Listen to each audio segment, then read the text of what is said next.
उत्तर प्रदेशात गॅस सिलेंडरच्या तुटवड्या पार्श्वभूमीवर काळा बाजाराचा धक्कादायक प्रकार समोर आला आहे। नागरिकांच्या तक्रारीनंतर मुख्यमंत्र्यांनी प्रशासनाला कठोर कारवाईचे आदेश दिले आहेत। हापूड येथे पोलिसांनी समाजवादी पक्षाचे नेते अब्दुल रेहान यांच्या घरावर छापा टाकला।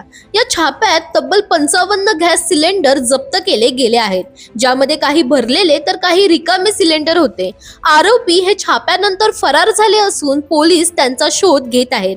अधिकाऱ्यांच्या मते इतक्या मोठ्या प्रमाणात सिलेंडर सापडणे अत्यंत गंभीर बाब आहे। समाजवादी पक्षाने आरोपीचे आमच्या पक्षाशी कोणतेही संबंध नाहीत असे सांगून हात झटकले आहेत।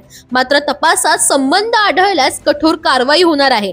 मुख्यमंत्री योगी आदित्यनाथ यांनी नागरिकांना आश्वस्त केले आहे की राज्यात गॅस सिलेंडर, पेट्रोल, डिझेल यांचा पुरेसा साठा उपलब्ध आहे। तसेच सिलेंडरचा काळा बाजार करणाऱ्यांवर कठोर कारवाई करावी असेही त्यांनी आदेश दिले आहेत।